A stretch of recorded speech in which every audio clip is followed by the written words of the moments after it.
Bonsoir, notre cher public fidèle qui nous suit depuis le début du confinement sur Zoom. Et j'imagine que ça va continuer même après le déconfinement parce que ça permet à beaucoup de monde qui ne sont pas ici présents sur Paris d'être avec nous dans nos activités scientifiques, dans nos échanges intellectuels avec des chercheurs, des artistes et des connaisseurs de leur sujet.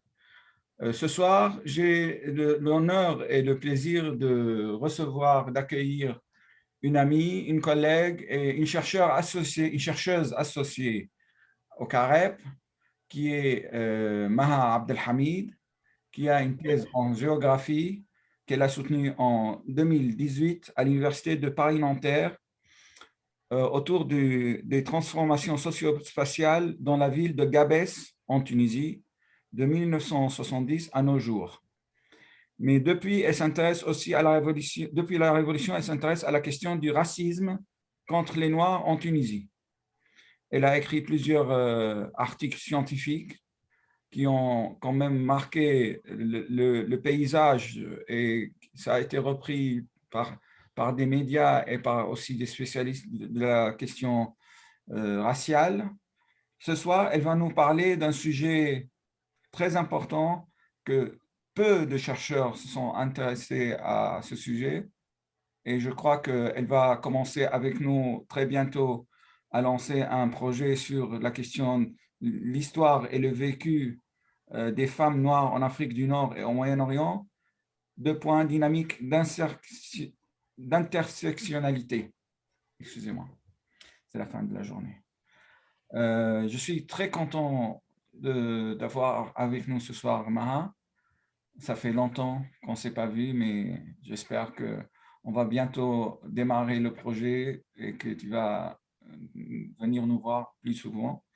Ce soir, tu vas nous parler alors d'un sujet très important qui est intitulé « Être noir, noir, noir, Et noir. et noir au Maghreb, entre racisme, déni et reconnaissance ».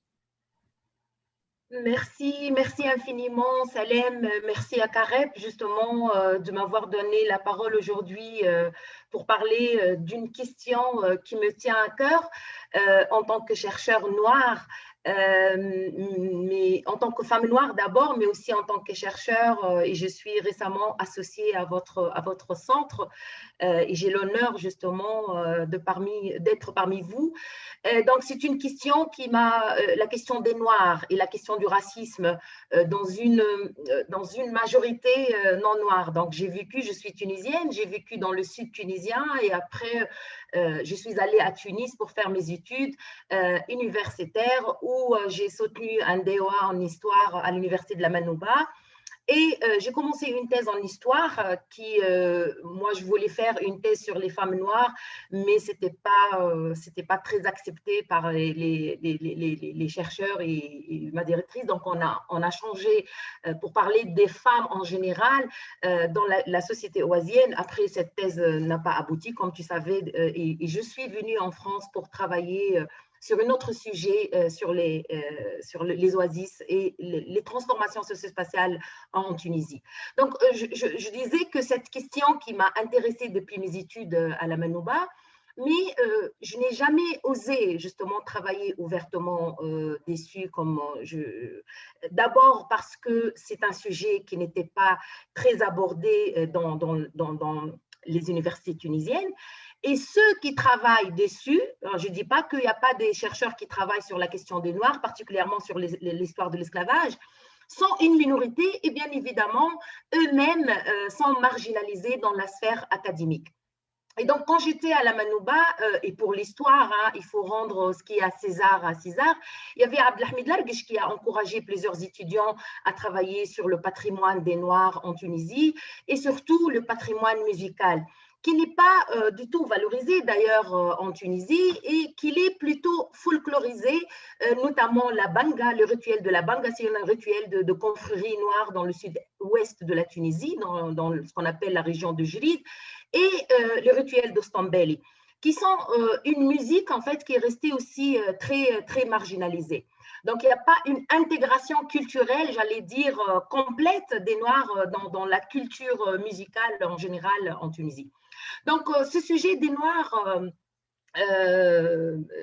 enfin, des Noirs, mais aussi la question du racisme sont restés les parents pauvres dans la recherche de sciences sociales. Hein. Et pour moi, donc, il a fallu attendre la révolution tunisienne en 2011 pour qu'on aborde ce sujet et le porter à la surface, mais aussi c'était une occasion pour travailler dessus dans la sphère académique. Donc, pour parler de la situation aujourd'hui, Salem, j'aimerais bien revenir sur une histoire occultée qui n'a jamais été décortiquée ni en Tunisie, ni au Maghreb, non plus dans le monde arabe, comme tu savais. C'est l'histoire de l'esclavage qui a duré 14 siècles dans le monde arabe. Donc, aujourd'hui, on ne parle pas de la réparation, on ne parle pas de cet épisode en tant que crime contre l'humanité. On n'est jamais revenu là-dessus. Donc, les séquelles aujourd'hui sont nombreuses. Hein, et la principale séquelle que les Noirs dans plusieurs pays arabes, pour ne pas dire tous, sont encore des citoyens des second degrés. Je le dis et je l'assume. Où ils n'ont pas une égalité de chance, comme les non-noirs, parce que je ne peux pas parler des blancs dans le monde arabe. Hein, et on voit l'absence des noirs dans le paysage de la citoyenneté arabe, si vous voulez, et au Maghreb aussi, qui est géographiquement plus proche de l'Afrique subsaharienne. Donc, pour revenir justement, comme je te disais, pour parler d'aujourd'hui, j'aimerais bien en fait faire un petit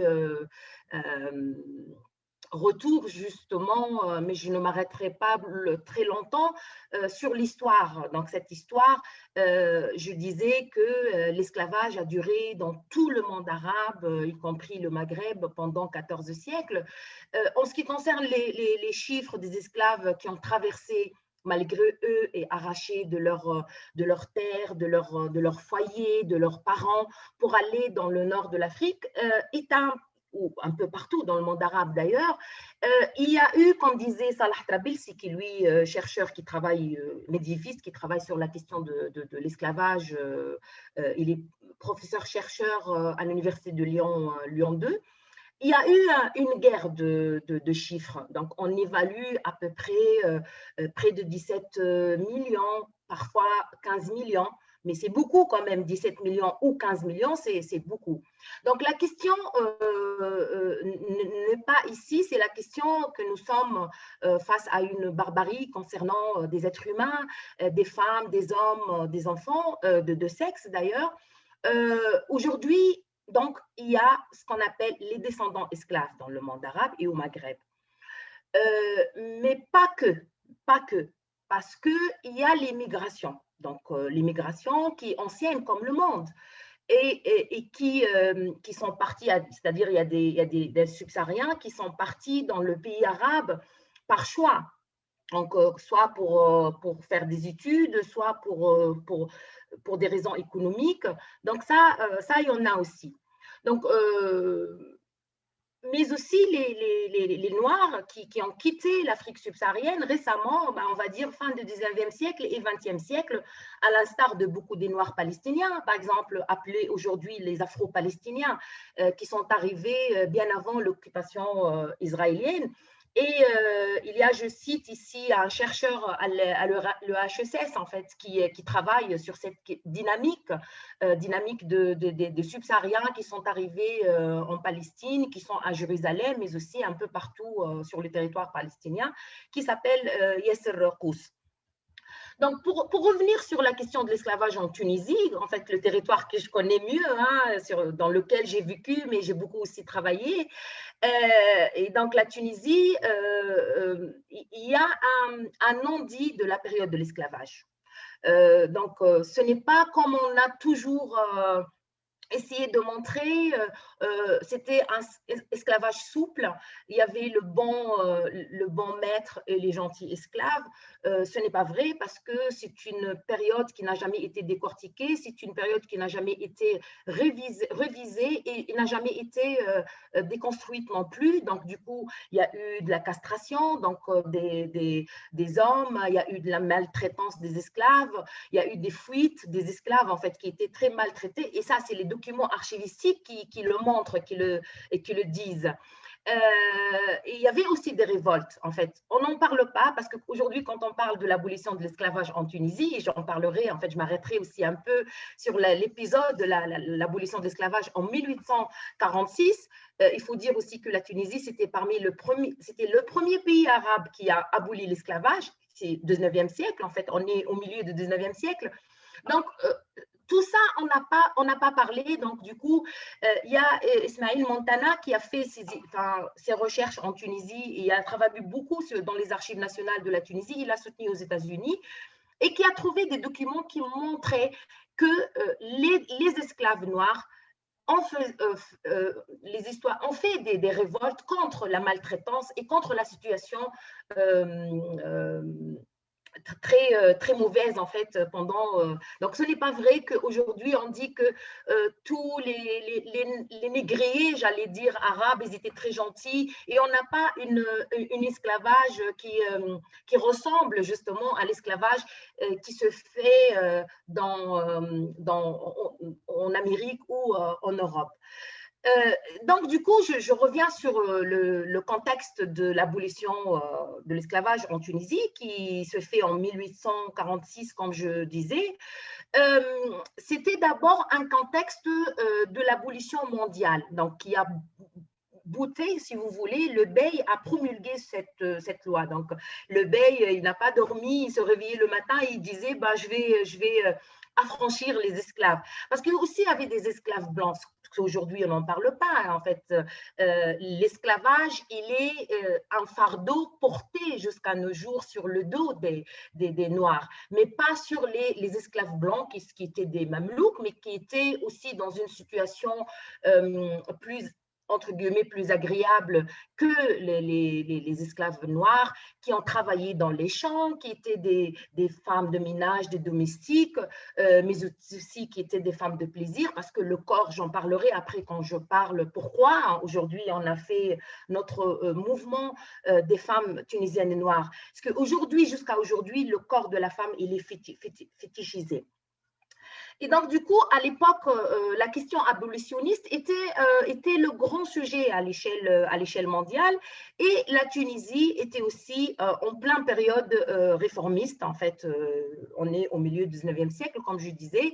Et c'est pour cela, donc, il y a eu aussi une pression de l'Europe, comme il y avait leurs sujets qui sont tombés dans l'esclavage chez les Arabes. Donc, un Européen, il faut pas, en fait, on ne peut pas justement gober, si je peux dire, entre guillemets, qu'un Européen blanc tombe en esclavage et c'est des Arabes musulmans. Et donc, du coup, après l'abolition, il n'y a pas eu une planification. Donc, les Noirs, soit ils sont restés chez leurs maîtres parce qu'il y avait au début une grande résistance de la part des maîtres d'affranchir leurs esclaves, particulièrement dans l'île de Djerba, qui est connue justement par cette histoire négrière, j'allais dire, qui ont refusé d'affranchir leurs maîtres, surtout qu'à l'époque, en fait, les esclaves présentaient une main-d'œuvre très importante, comme ils faisaient de l'agriculture, ils avaient ce qu'on appelle le menzel, donc chaque négrier ou chaque maître, il avait son menzel, donc avec l'agriculture, avec la production, tout le travail qui va avec.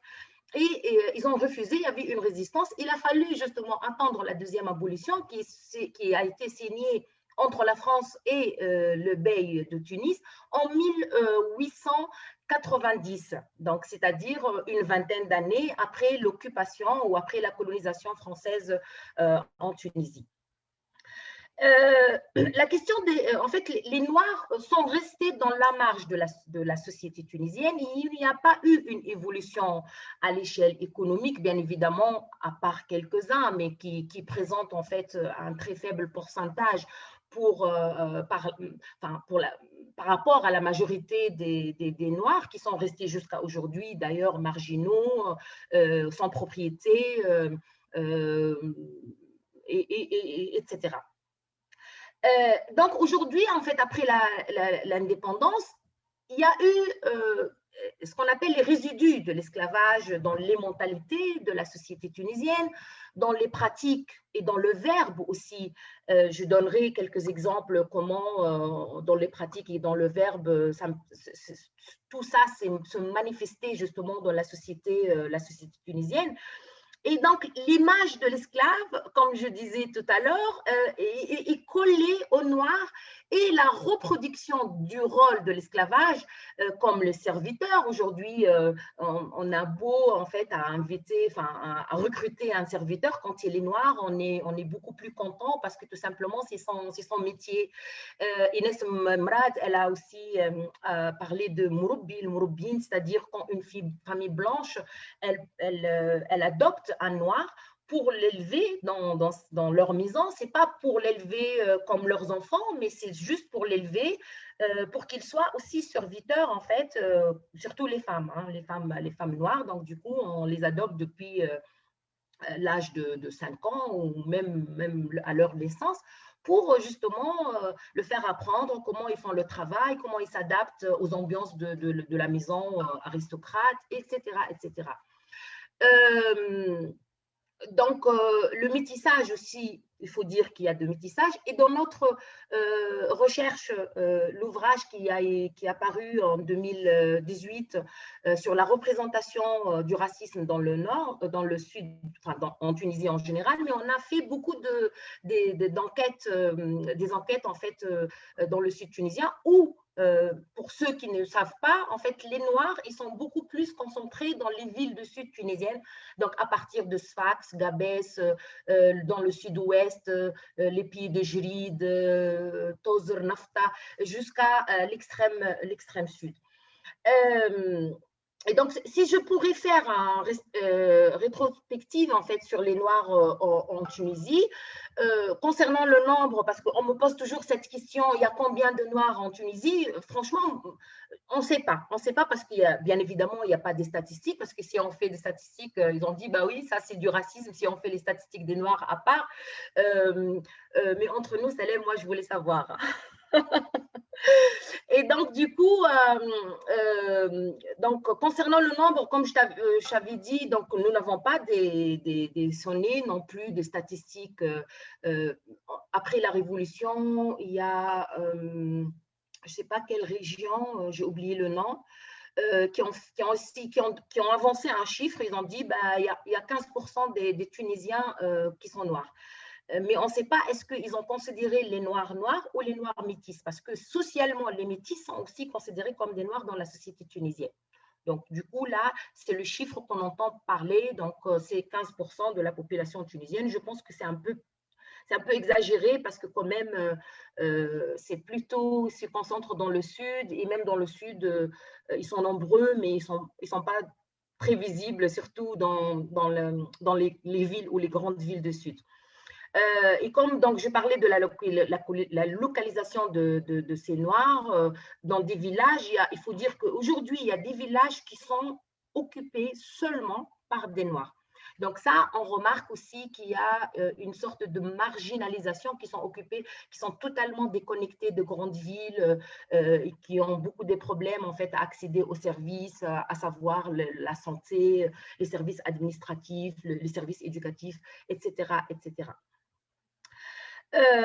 Et donc, du coup, la situation économique des Noirs, il faut avouer peut-être qu'aujourd'hui, il y a des Noirs qui ont pu monter dans l'échelle économique. Hein, donc, du coup, ils ont travaillé, ils ont fait des études, ils sont dans une situation d'aise économiquement. mais ils sont invisibles. Ils restent, même s'ils sont des cadres, ils restent invisibles et ils restent aussi discriminés parce que même dans la famille, en fait, quand je parle, parce que comme on n'a pas beaucoup de traces écrites, donc moi, j'opte beaucoup, en fait, les entretiens, les enquêtes sur terrain et je parle beaucoup avec des gens qui sont autour de moi, mais aussi avec des connaissances. Et j'ai eu des témoignages très poignants des personnes noires, que ce soit des femmes ou des hommes, qui sont des cadres et qui sont très mal reçus en fait dans leur équipe. Parce qu'un noir ne peut pas être un chef sur un groupe qui n'est pas un noir.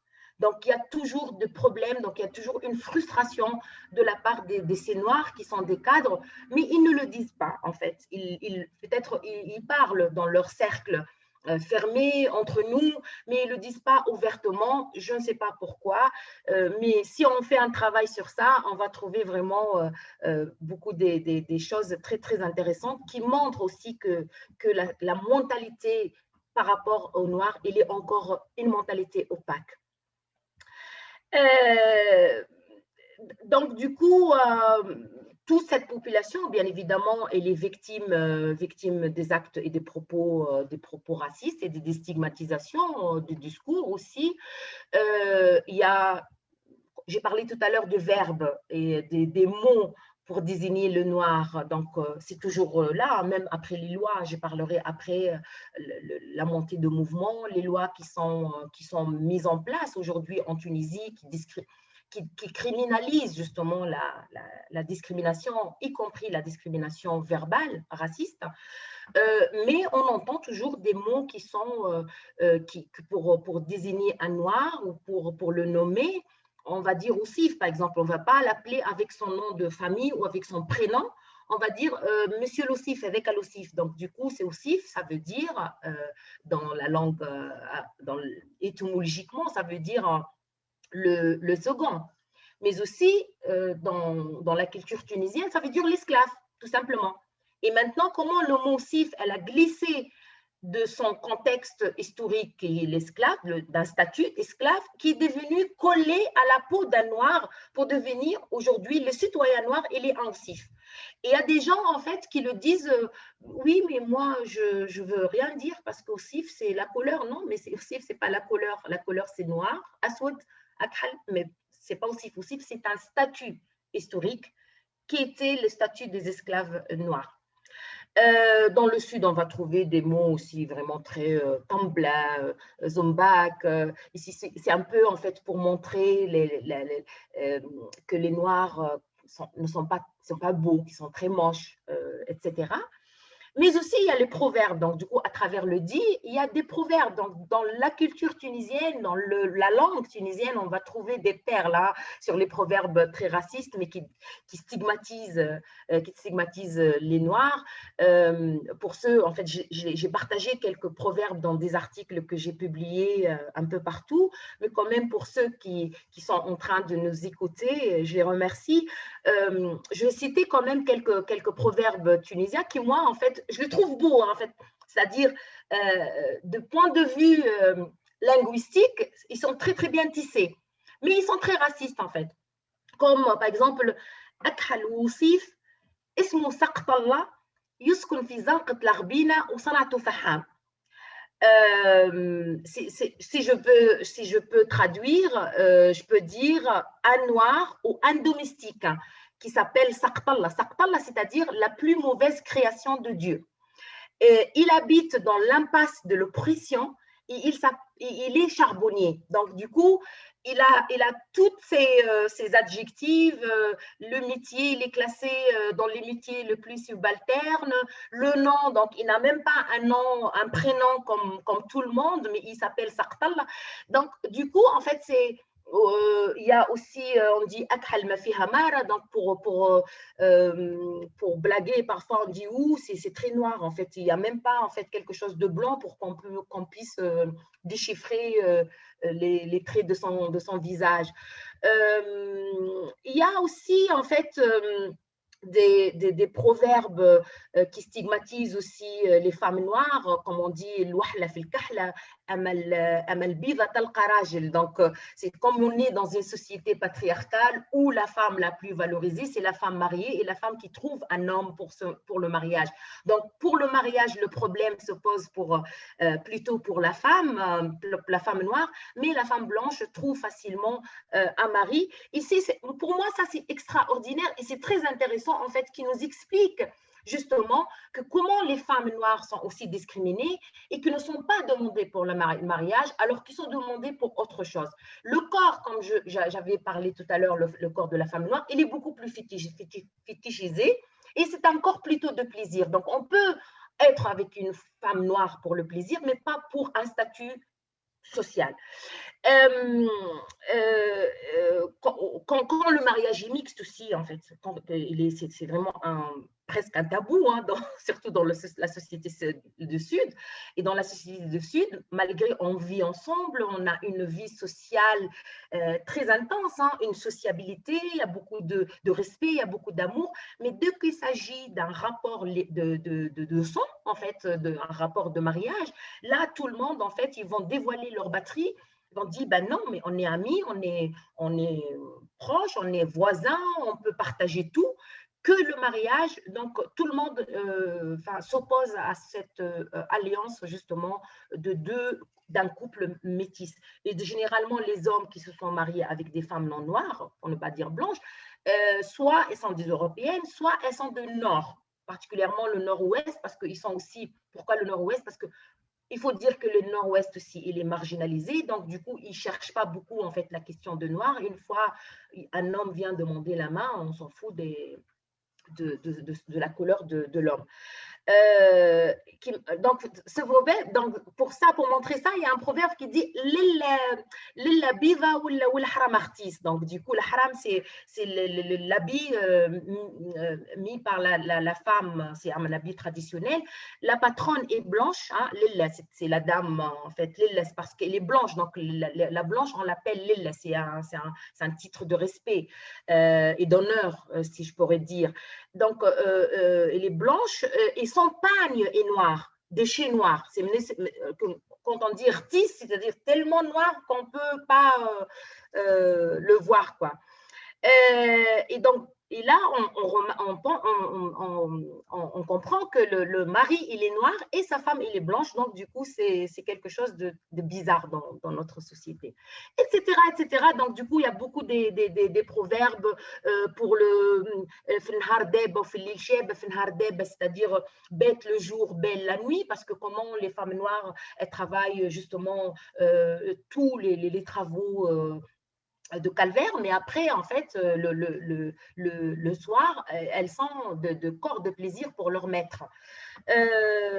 Donc, du coup, en fait, je reviens pour parler, donc, ça, en fait, pourquoi j'ai cité tout ça? Pour donner, en fait, une idée sur la mentalité en général, qu'est-ce qu'on pense de noir et comment on traduit justement linguistiquement cette mentalité qui discrimine en fait les noirs et qui le rend dans une situation de mineur en fait.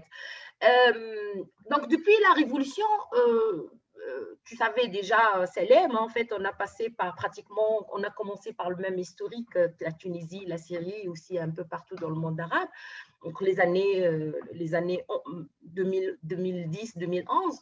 Et donc, du coup, depuis la Révolution, il y a eu une gestation d'un mouvement des Noirs, hein, contre le racisme, mais aussi pour reconnaissance de leur existence, c'est l'existence des Noirs, en tant que composante de la population tunisienne. C'est-à-dire, ils ont vécu justement cette frustration de ne pas sentir cette appartenance à la Tunisie profonde, malgré que aujourd'hui, par exemple, on en parlera peut-être dans la discussion, il y a des Noirs qui ont participé au mouvement national, hein, mais malheureusement, dernièrement, il y a un journaliste qui est très connu qui a dit les Noirs sont marginalisés après l'indépendance parce qu'ils n'ont pas participé dans la libération de la Tunisie contre l'occupation française. Ce qui n'est pas vrai parce que ça donne aussi un autre exemple que l'histoire des Noirs et leur participation justement dans la majorité de la population était tellement marginalisée et invisibilisée il paraît que, voilà, aujourd'hui, on dit qu'ils n'ont pas participé, alors que ce n'est pas vrai. Nous, on a fait beaucoup de terrain. Heureusement qu'il y a eu la révolution, donc du coup, le terrain a été très ouvert. Donc, on a profité les premières années de la révolution pour aller sur terrain. Tourner, hein, tourner. Donc, on a les roches, des personnes qui nous ont parlé de la colonisation, etc., etc.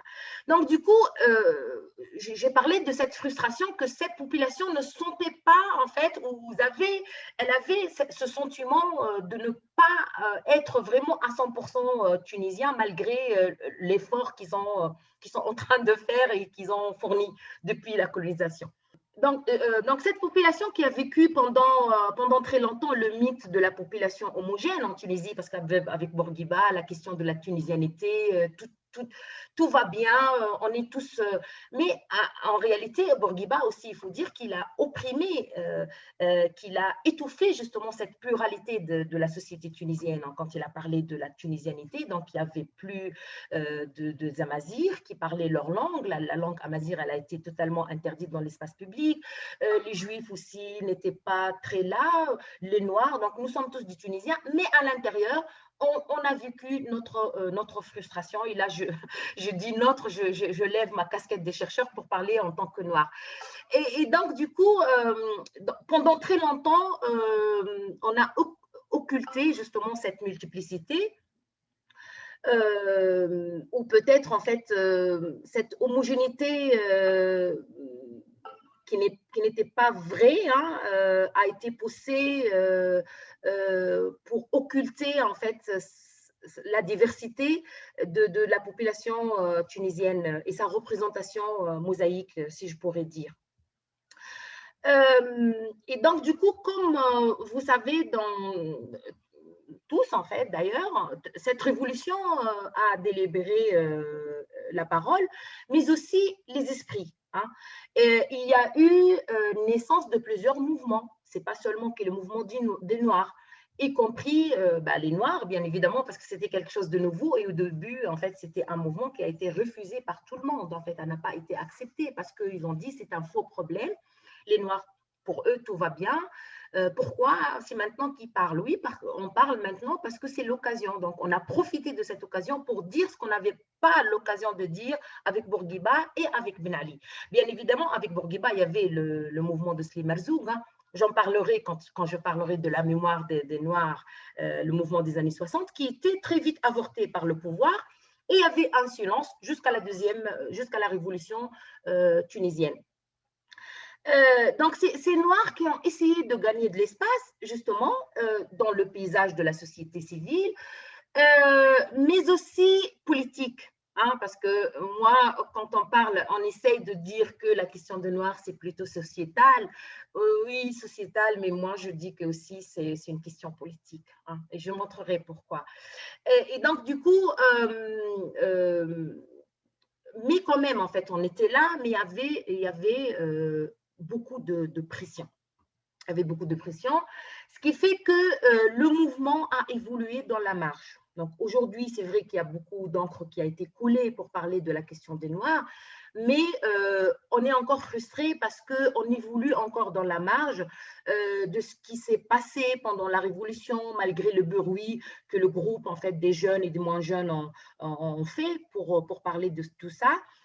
C'est ce groupe qui a mené cette mobilisation a pu faire, mais quand même, on vit encore dans une frustration parce que ce n'est pas ça. Et je parlerai après de l'oppression et de la confiscation, entre parenthèses, de mouvements par la société ou une partie de la société civile qui n'est pas noire. Donc, si je faisais un retour sur la création de mouvements des Noirs et leur mobilisation contre le racisme, je dirais lent, hein, mais je ne vais pas trop détailler parce que c'est vraiment c'est une lutte depuis 2011, donc ça fait maintenant 10 ans. Et donc, la création, comme je disais, de ce mouvement a collé beaucoup d'encre. On a commencé dans le virtuel, hein, sur Facebook. Et puis, il y a eu la création des associations. La première association, c'était l'association Aide pour le développement et l'égalité.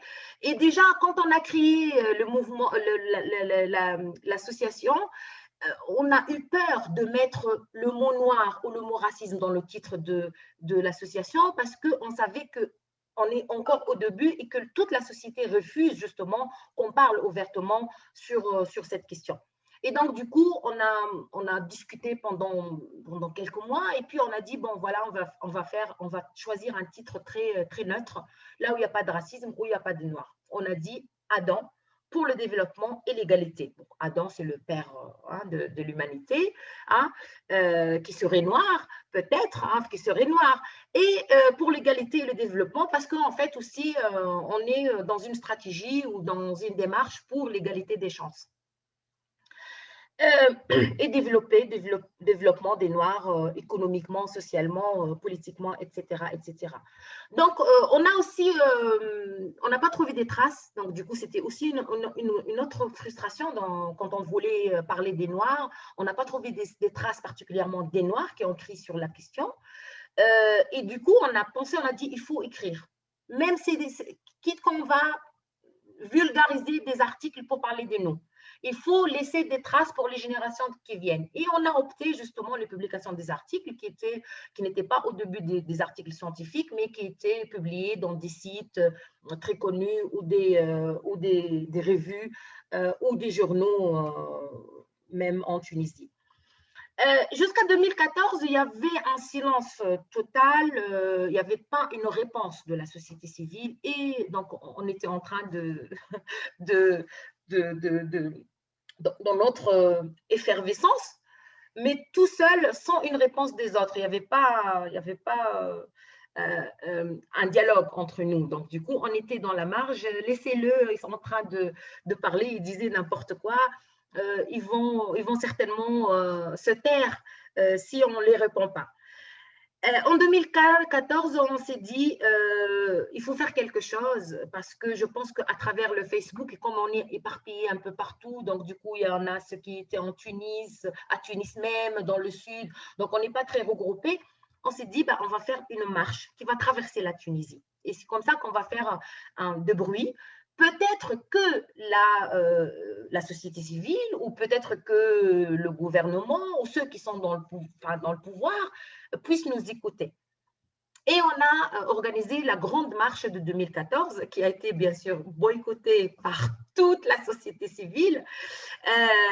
Silence total pendant cette marche, alors que nous, on a fait des communiqués de presse. Donc, du coup, tout le monde, la presse, comment dire, alternative, elle a beaucoup parlé. Il y a beaucoup de presse européenne, à l'Europe européenne aussi, qui ont parlé de ça.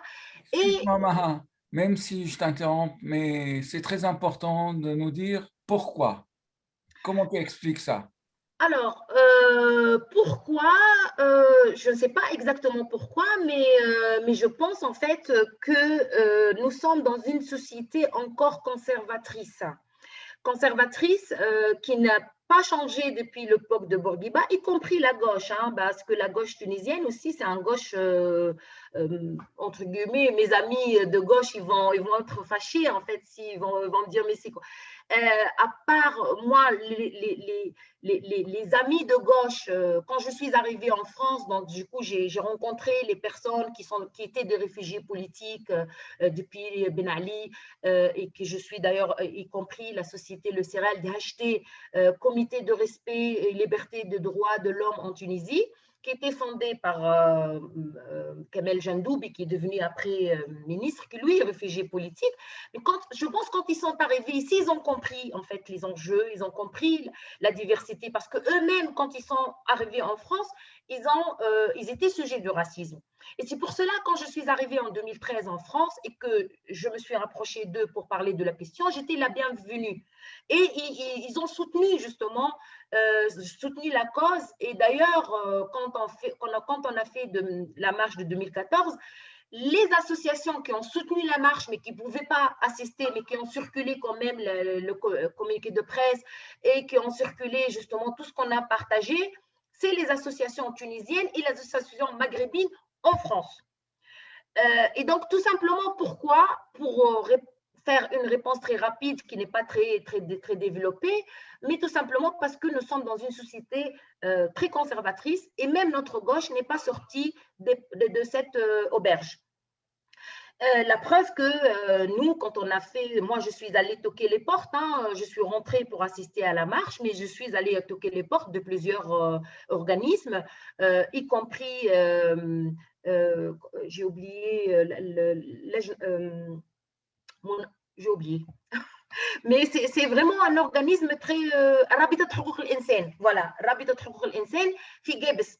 رابطة حقوق الإنسان في جابس, ils m'ont mis à la porte carrément. En fait, la Ligue des droits de l'homme. La Ligue de droits de l'homme. La Ligue de droits de l'homme à Gabès, quand je suis allée à Gabès pour demander leur soutien pour la marche, je te jure, Salem, le mec, il m'a mis à la porte.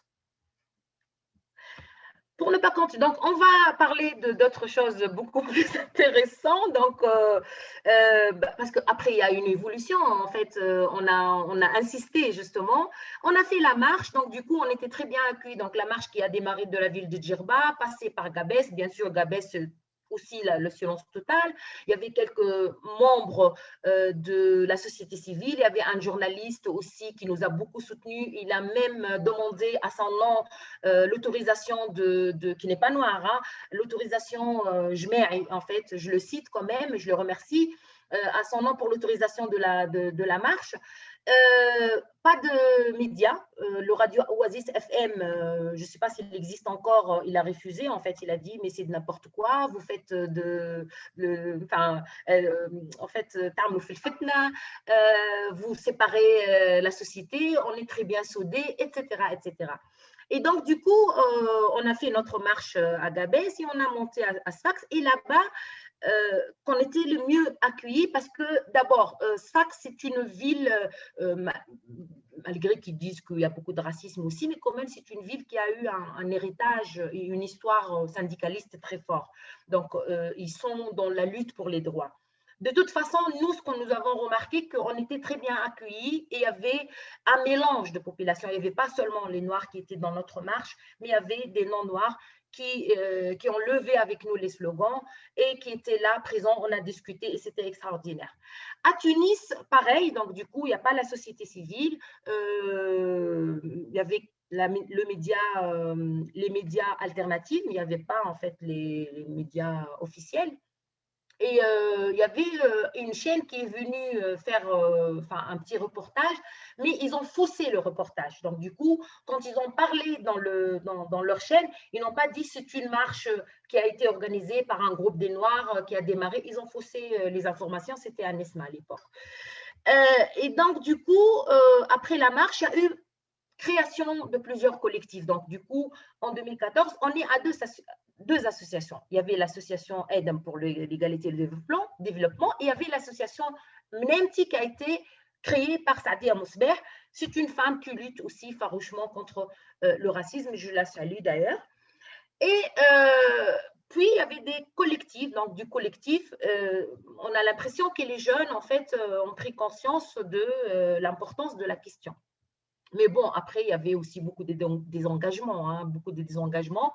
Et donc, vous allez voir que les personnes qui étaient dès le début là, ils sont toujours là. Donc, du coup, oui, avec la déception politique, il faut dire, en fait, on ne peut pas dissocier aussi le mouvement noir de son contexte général de la Tunisie. Et donc, du coup, le désengagement, il était un peu partout, pas seulement dans la lutte contre le racisme ou dans la lutte contre n'importe quelle minorité. Donc, pour n'importe quelle minorité. Donc,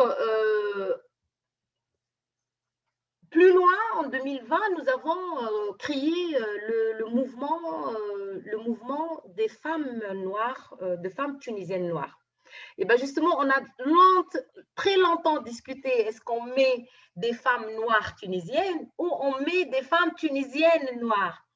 Et si on met tunisienne noire, qu'est-ce que ça va sonner dans les oreilles? Et si on met tunisienne…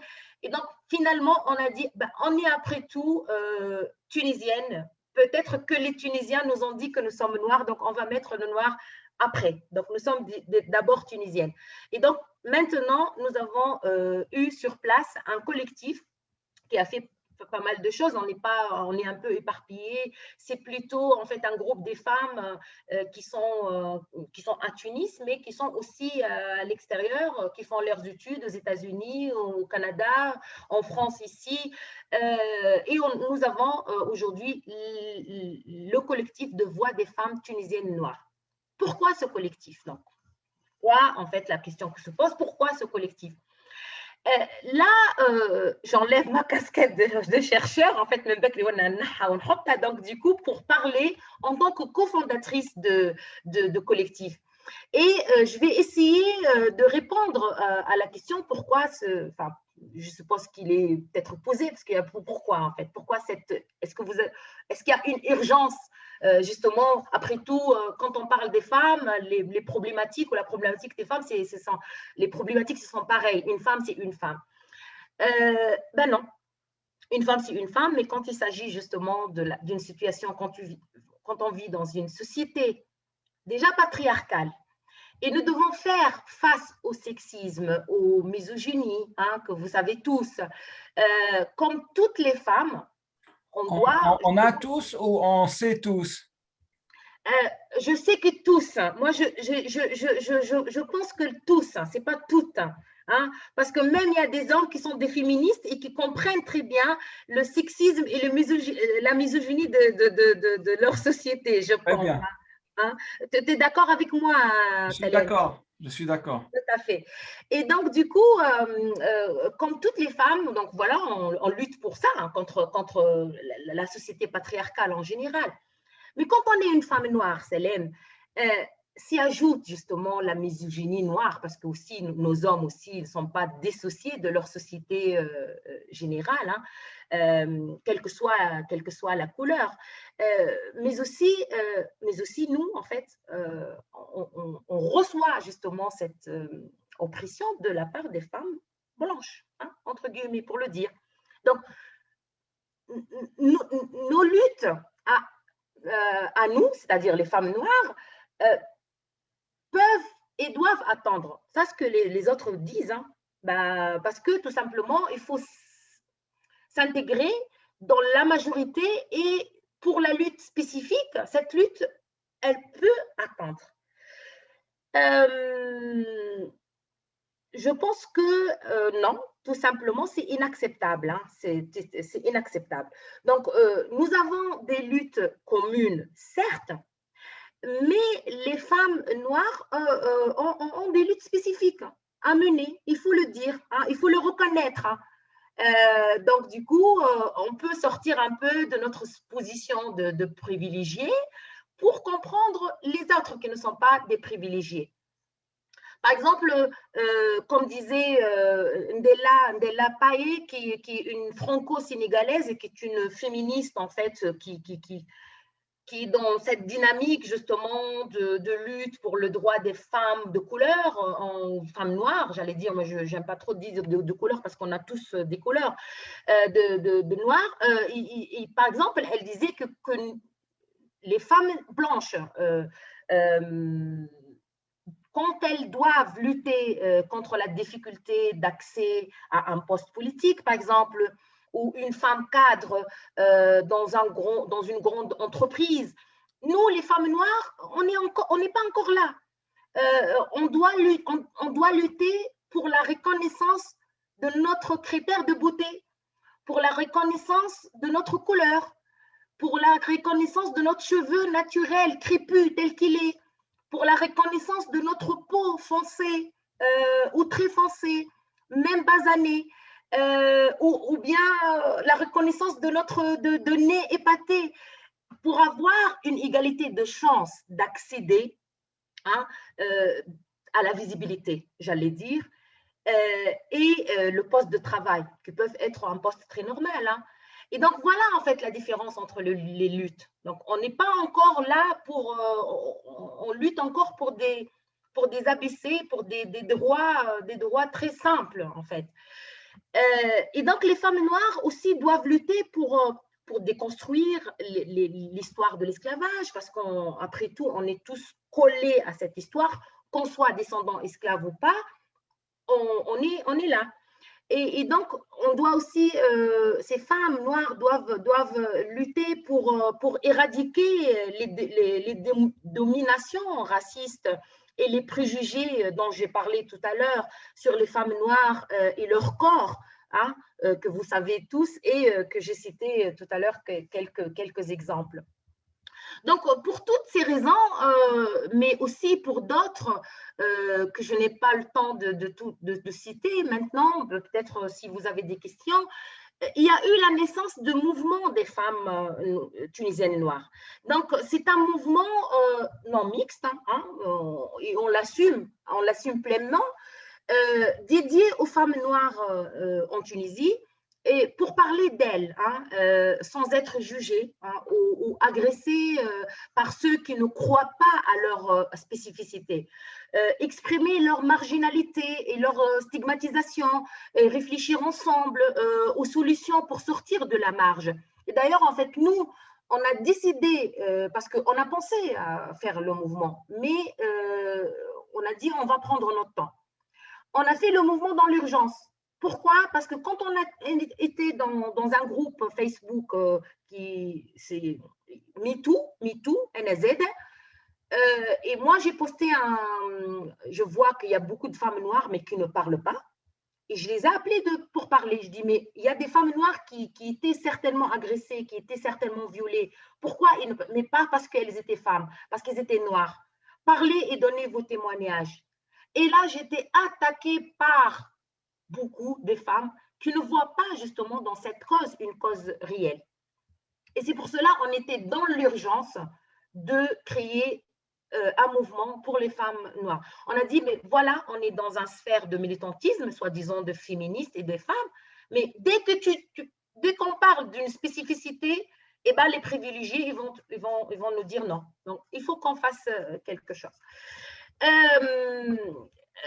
Dans la mentalité en général, je pense que la question des Noirs, mentalité en Tunisie, mais dans la société arabe en général et maghrébine, la question des Noirs, elle n'est pas très importante, elle n'a pas de valeur, ce n'est pas quelque chose de priorité, voire elle ne doit pas exister.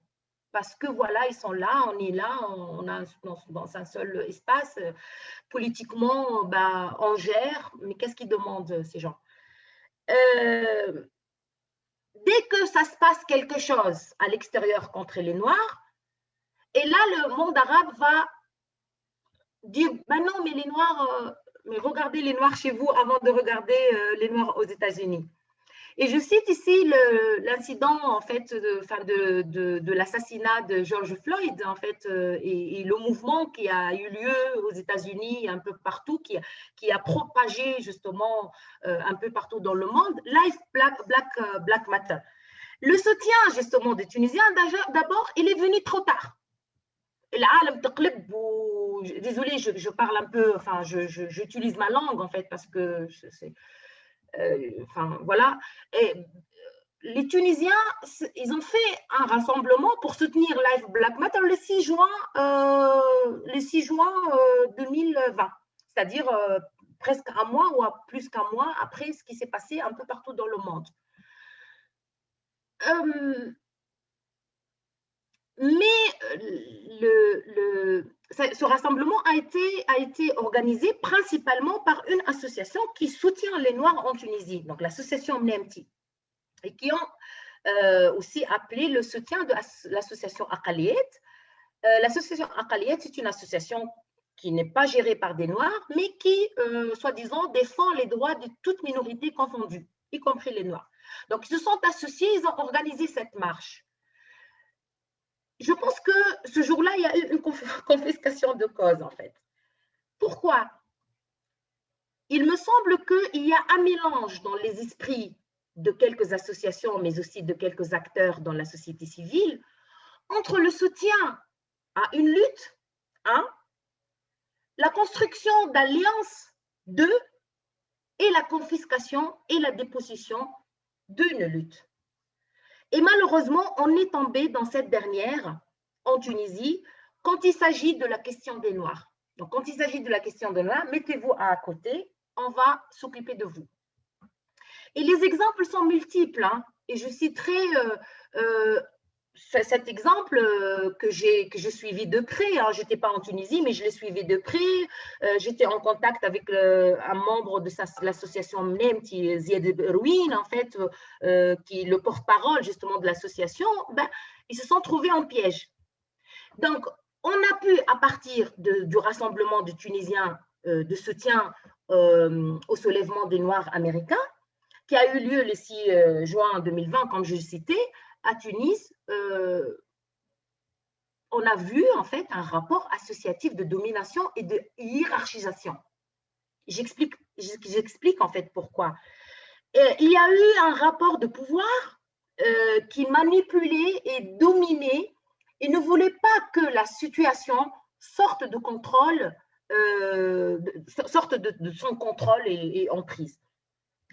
D'où la décision de faire un rassemblement en même temps que l'association Mnemti et l'association Aqaliyet, qui s'est alliée, justement, Mnemti s'est alliée avec Aqaliyet pour soutenir la cause des Noirs. Et la motivation du deuxième organisateur était surtout pour contrer ou de contrer l'association Aqaliyet qui n'a jamais criminalisé l'apartheid en Palestine. C'est bien, mais. Et donc, les slogans étaient variés et dissonants. Et on a entendu ceux qui sont contre l'apartheid en Palestine et ceux qui sont pour la révolution des cuirs. Et donc, du coup, on n'est plus dans un soutien d'un mouvement Black Lives Matter.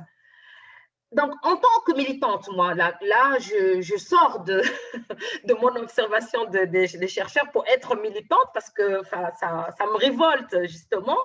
En tant que militante. Essayons de terminer 19h30 pour laisser place aux questions.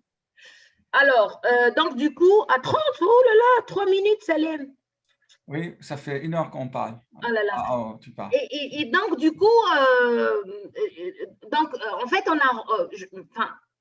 je manifeste certainement tout mon soutien et solidarité avec toutes les causes, mais je pense en fait qu'en gros, la question de noir ne peut pas être légitime que quand elle est associée à d'autres luttes. Alors ça, c'est un peu révoltant. Ça me rappelle les manifestations qui se déroulent à l'avenue Bourguiba pour soutenir la cause juste du prisonnier Georges Brahim Abdallah et se transforment pour soutenir un dictateur syrien. C'est-à-dire, ils se rassemblent, soi-disant, pour réclamer la libération d'un détenu injustement gardé en prison en France contre toutes les lois de la République, qui est Georges Brahim Abdallah.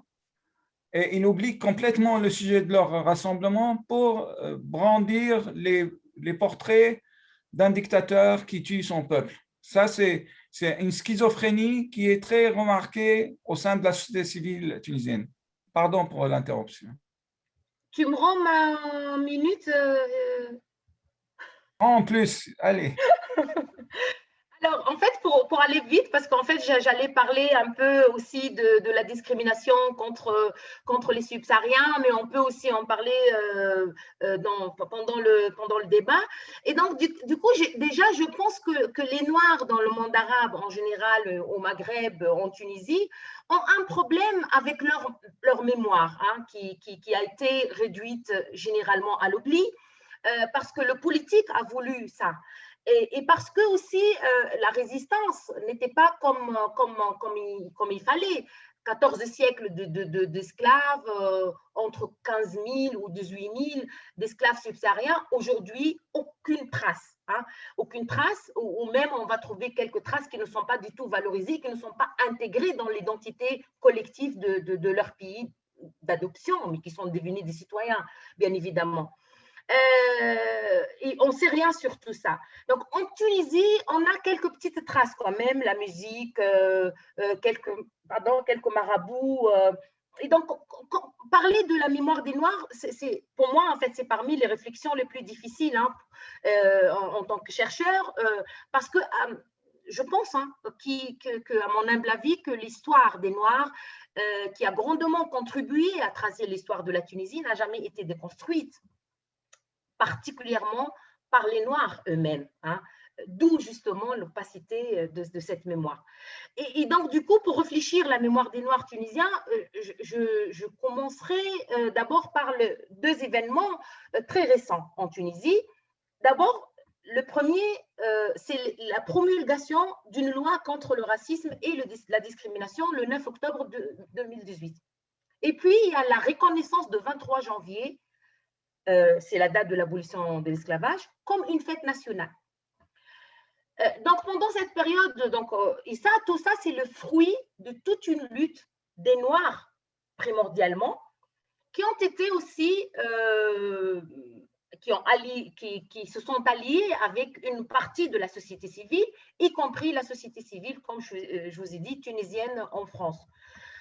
En Tunisie, bon, moi, je pense qu'en Tunisie, il y a encore, comme j'avais dit, un grand amalgame entre le soutien, entre l'alliance et entre la confiscation et la dépossession. Ce n'est pas encore clair. Hein, ce n'est pas encore clair. Donc, je vais resserrer sur la mémoire de la mobilisation des Noirs, cette mémoire qui est éclatée, donc une mémoire qui existe mais qui n'existe pas. On ne le voit pas trop, mais on le voit, est-ce qu'il a, est-ce qu'il n'a pas.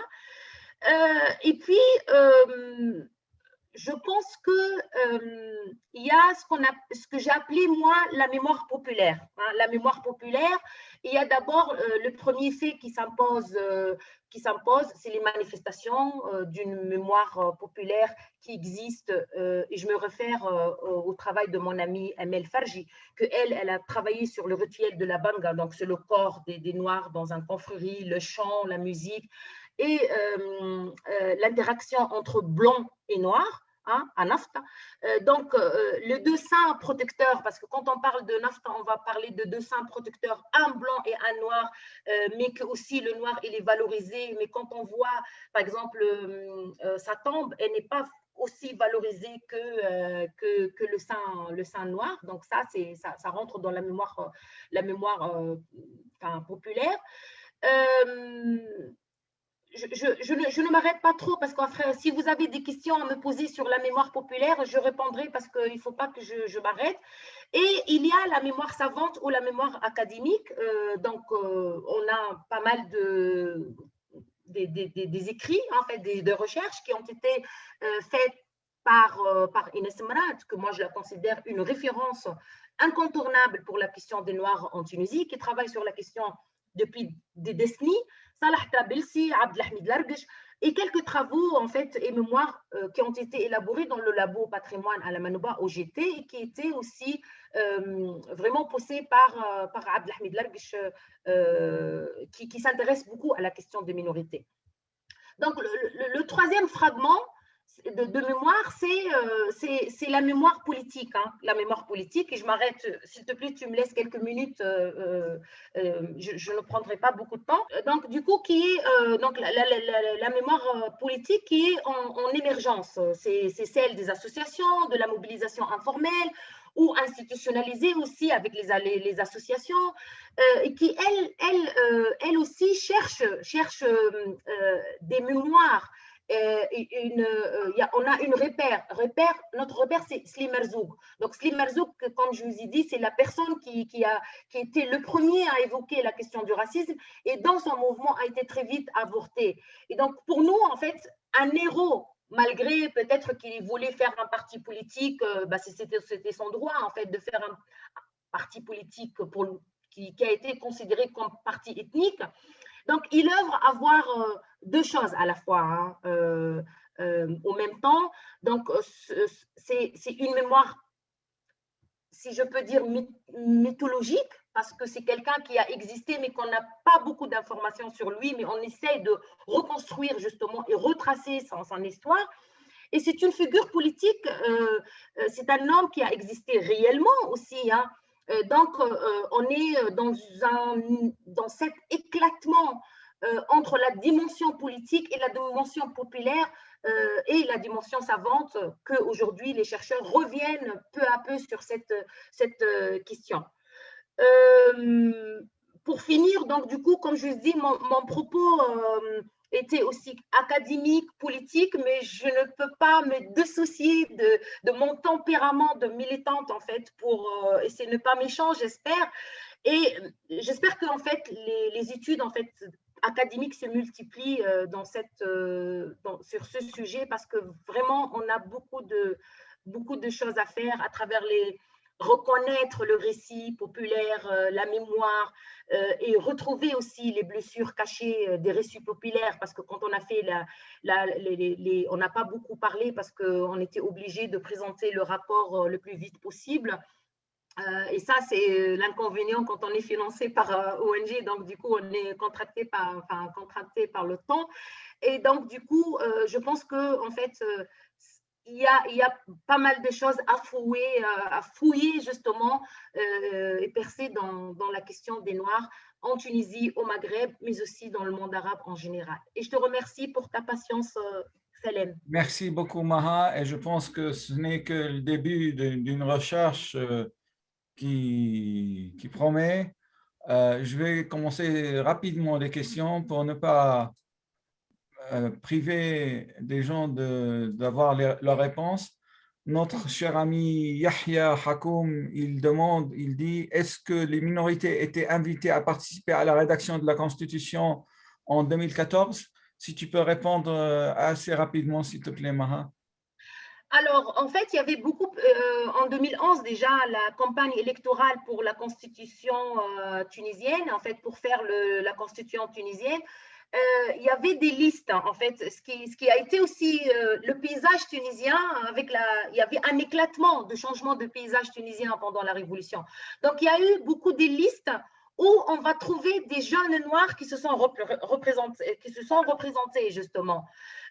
Mais finalement, bon, il y avait le premier député qui était un constituant, c'est un noir tunisien qui s'appelle Chamem, mais il était aussi invisibilisé, on ne l'a pas vu, hein, on l'a pas vu, donc il était là parce que comme il était aussi dans un parti politique qui était très voté par c'est Nahda, Hizb Nahda, donc il était de Sud, déjà lui, sa représentation en tête de la liste, ça faisait un débat dans sa ville, dans le sud. Ils ont dit نسقراب هذوما وفاو المناضلين نتاع النهضه pour mettre un noir à la tête de liste. Et il y avait un ami qui n'est pas du tout islamiste, il m'a dit je suis allé voter Nahda parce que c'est par pic en fait, parce que le premier, la tête de la liste, elle était noire. Et j'ai entendu justement un débat. Oui, il y avait un constituant noir, mais il était très invisibilisé. Bien sûr. Une question de notre ami, professeur Mohamed Mahmoud Wild Mamedou, qui était avec nous au Collège de France il y a une année ou deux, bientôt avec le confinement, pour notre conférence annuelle. Il te dit « Bonsoir, merci pour cette excellente analyse, précise et informative. Quel est selon vous l'enjeu principal aujourd'hui? Se situe-t-il au niveau de l'éducation, de la législation ou du militantisme?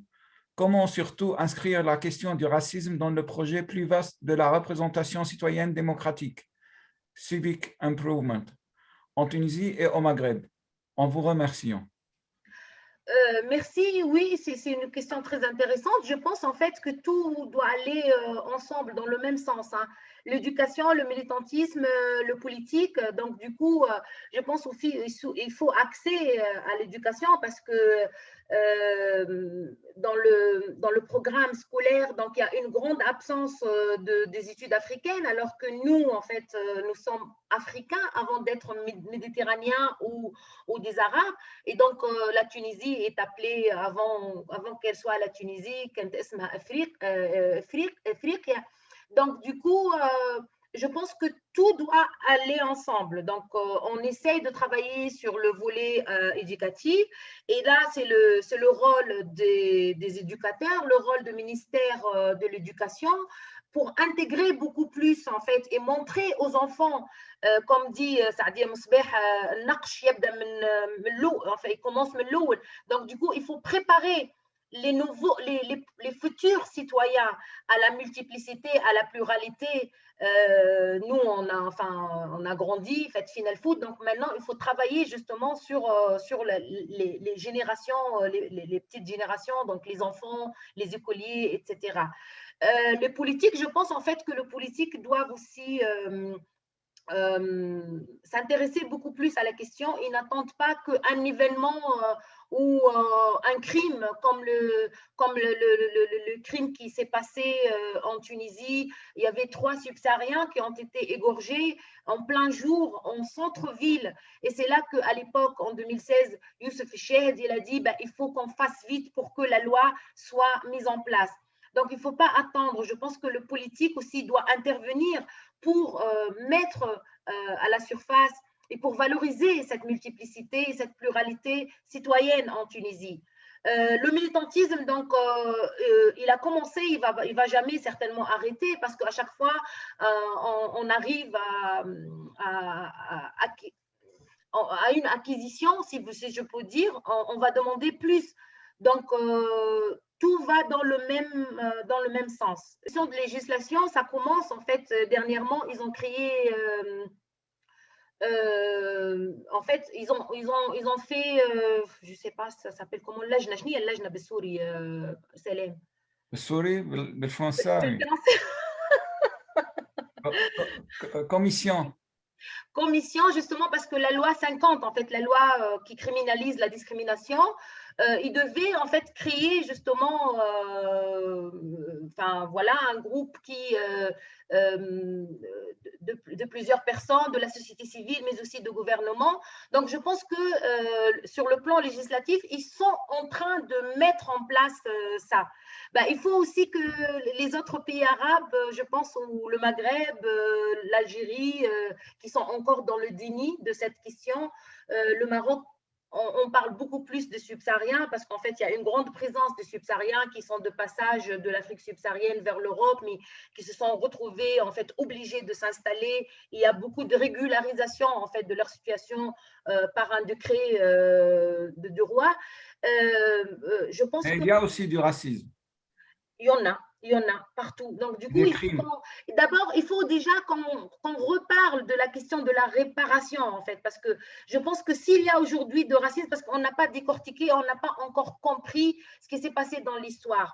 Donc, il est encore opaque et du coup, les choses s'accumulent, qui fait aujourd'hui cette frustration, voilà. Il y a un commentaire de M. Omar Cheikh de la Mauritanie qui, ce n'est pas une question, c'est un commentaire qui appuie complètement tes conclusions. Il dit, cette question de racisme contre les Noirs est partout dans les pays du Maghreb, mais notamment contre les femmes en général et les femmes noires en particulier.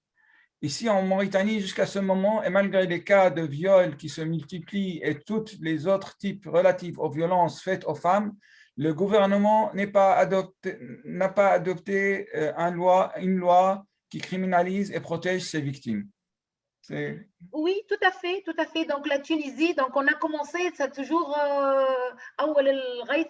donc du coup en fait, Tunisie, elle a mis le premier pas, donc espérons que le reste, les autres pays arabes en fait, mais il faut aussi que la société civile dans cette pays arabe évoque cette problématique comme on a fait en Tunisie. Si on n'avait pas justement parlé dans la société civile, si on n'avait pas fait de bruit, le gouvernement ne serait pas justement il ne réagit pas. Voilà, n'aurait pas réagi justement à cette question du racisme parce que ça existait tout le temps. Mais comme les gens étaient silencieux, ceux qui sont dans le pouvoir aussi sont silencieux. Donc il faut porter à la surface ces questions qui sont considérées encore comme des questions taboues, comme des questions illégales, si je peux dire en fait. Voilà. Une question de notre amie Nafisa El Souri. Elle dit « Bonsoir Maha, merci pour ton analyse. Peux-tu aborder brièvement la représentation des Noirs dans le milieu cinématographique tunisien? En effet, il me semble que le cinéma tunisien perpétue l'image qu'a la société tunisienne de ses concitoyens noirs. Je peux donner comme exemple le film de Leila Bouzid, À peine j'ouvre les yeux, qui représente la femme noire comme une femme de ménage, démunie d'éducation et de statut social. Oui, tout à fait. Nafis, ça, il faut vraiment une conférence à part, hein. Donc, brièvement, je ne sais pas si exactement. Donc, du coup, l'image de noir dans comment ils sont représentés dans les films et dans les feuilletons. D'ailleurs, en fait, on est choqué tout le temps le mois de Ramadan quand tout le monde regarde avec beaucoup d'intérêt ce qui se passe en fait dans la télévision. Donc, et c'est ça en fait, comment on achemine cette image très péjorative de noir et on le fait entrer dans les maisons. Alors, en même temps, nous sommes en train, c'est-à-dire en fait, ce que nous sommes en train de faire à l'extérieur dans la société civile, dans les écoles, sur le plan politique, dans le débat public, ben, en une minute, on va passer dans un feuilleton qui rentre dans la maison de 12 millions de Tunisiens. On va déconstruire, on va détruire justement tout ce qu'on avait fait tout en montrant une image très stéréotypée, une image une image raciste, j'allais dire, contre un noir. Donc les noirs, ils sont toujours, et moi je me demande pourquoi en fait les acteurs sont-ils obligés d'accepter ces rôles? Il faut vivre. Pourquoi on accepte ces rôles? Pourquoi moi, en tant que femme, et moi je salue, Brabbi, je salue la jeune Bahri. Je suis désolée, j'ai oublié son nom, qui a fait le rôle d'une femme migrante, qui a fait le rôle dans un feuilleton d'une femme migrante. Je suis désolée, je me rappelle de nom de sa maman, Nour Houdé, mais je n'ai pas la petite. Et je la salue parce qu'elle a bien choisi son rôle, elle a fait bien son rôle, le rôle d'une femme migrante qui a souffert, mais qui est restée digne.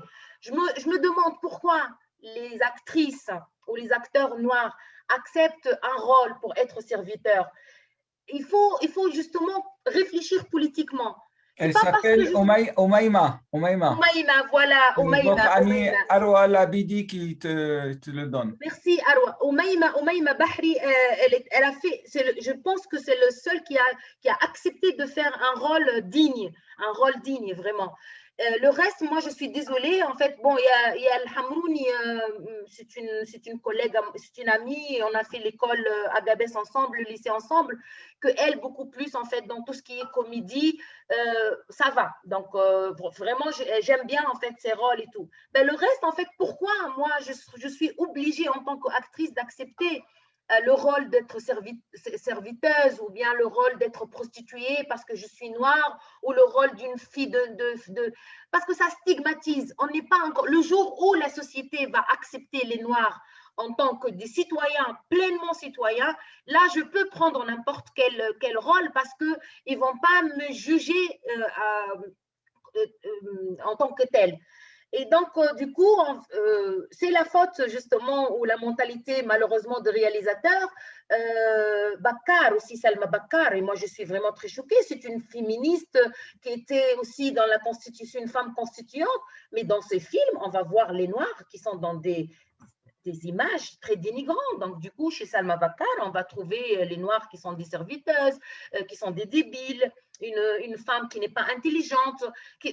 Voilà, donc du coup, c'est comment, en fait, la reproduction à travers tout ce qui est cinématographique, à travers tout ce qui est artistique, la reproduction de l'image de noir en tant qu'un être esclave qui n'est pas intelligent, qui n'a pas d'autorité sur lui-même.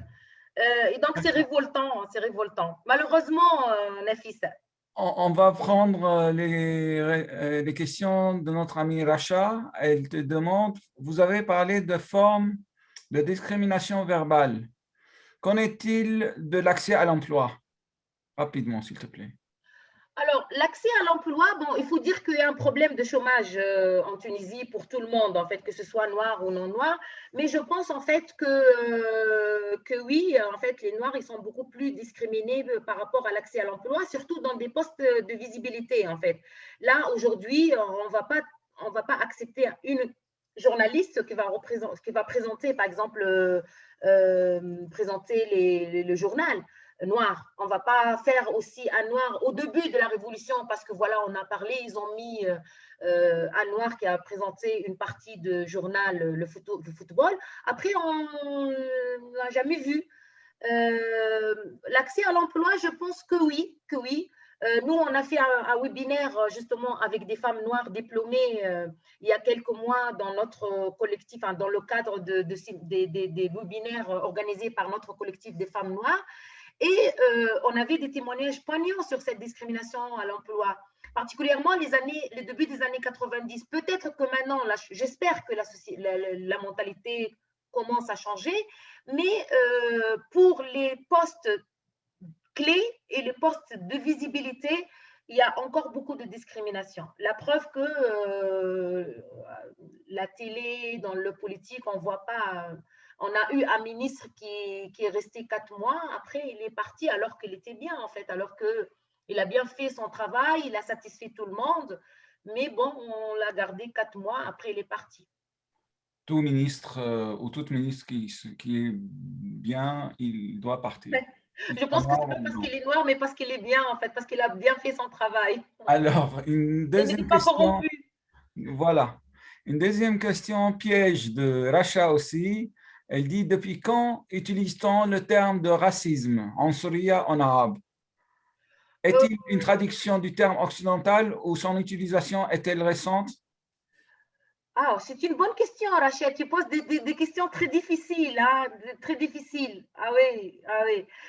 Je ne sais pas. Mais moi, depuis que j'étais petite, hein, je ne veux pas te dire depuis combien de temps, hein, mais depuis que j'étais petite, j'ai toujours entendu le mot ansoriya. Donc, Oui, en tout cas, on ne l'utilisait pas dans la littérature politique du 19e siècle. Ça, je peux vous le confirmer. voilà, voilà. Donc, ouais, peut-être que Et c'est une une bonne dernière question. question de Racha aussi.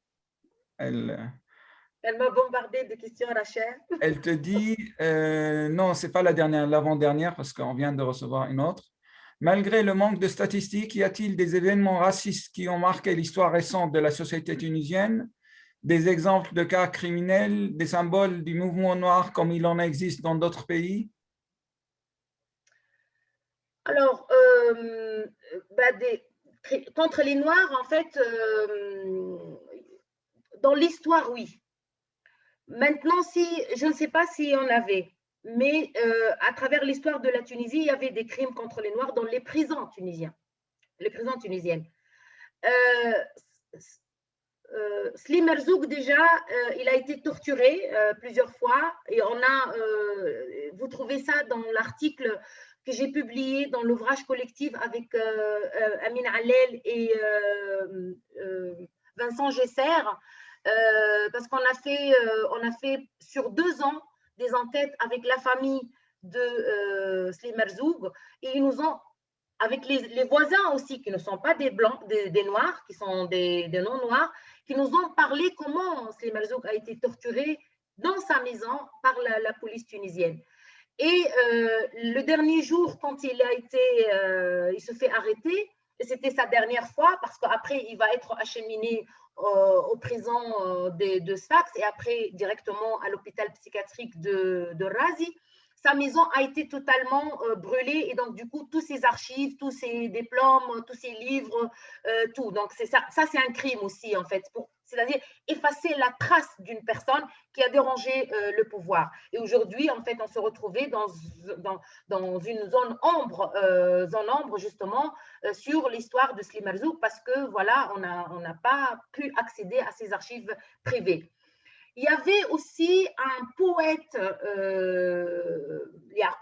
Belgesem Yacoubi, qui lui, il a été mort sous torture dans la prison tunisienne.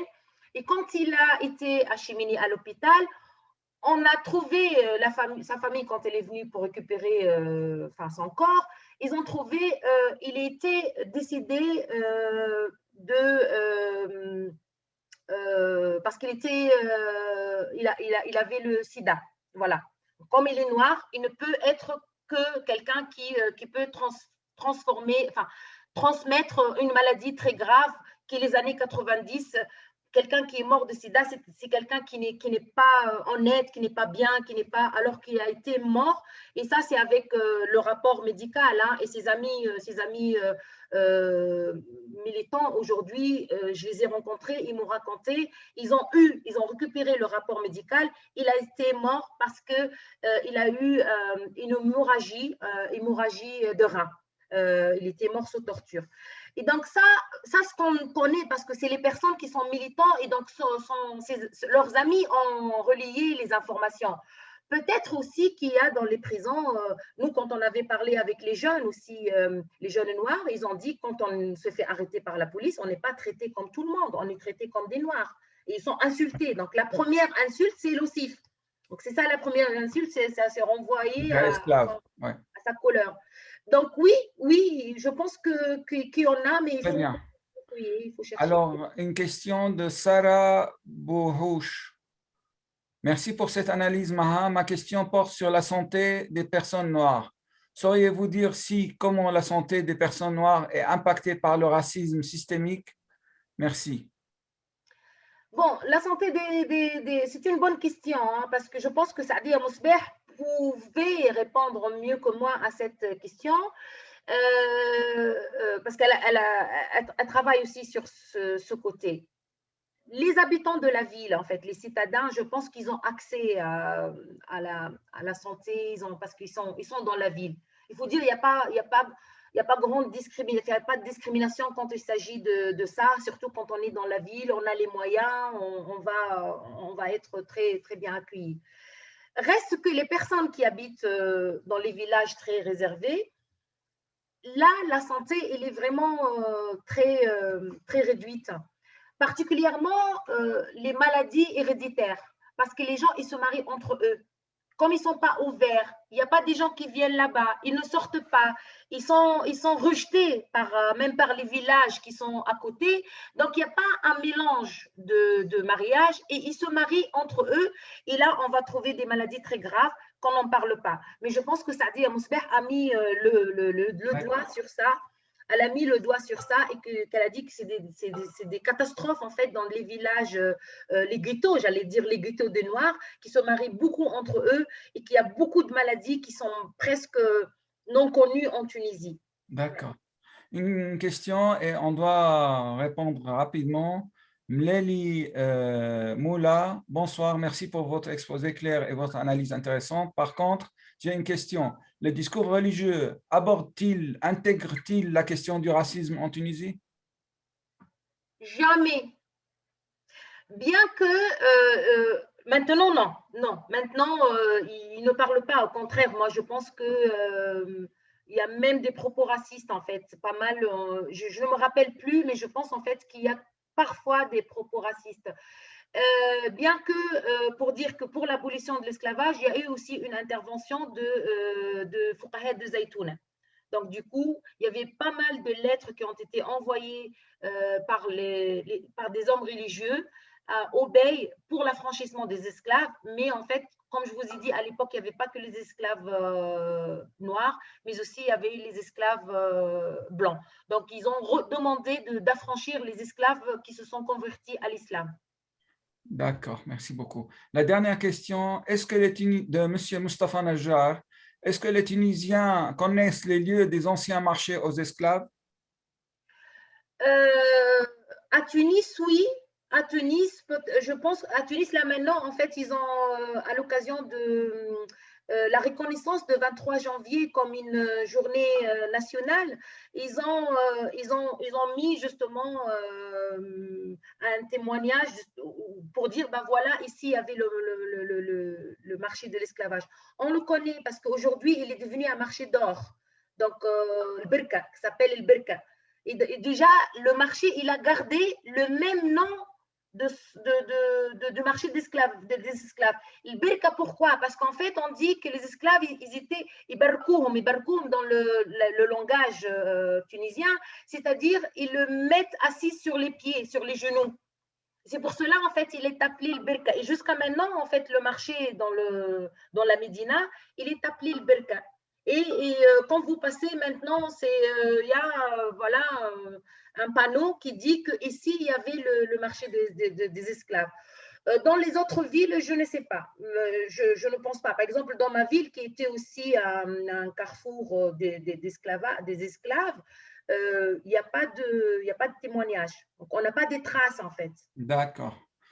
Merci beaucoup, Maha Abdelhamid, pour cet exposé passionnant. Et je pense qu'on va avoir prochains épisodes parce qu'il faut développer cette recherche et l'élargir, comme tu disais tout à l'heure, sur les autres pays d'Afrique du Nord et sur le Moyen-Orient parce qu'il y a beaucoup de choses à dire.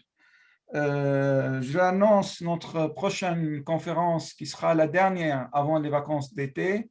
Ce sera mardi le 13 de ce mois avec la chercheuse Zahra Ali qui va nous parler du soulèvement et émancipation, l'Irak et l'imagination féministe.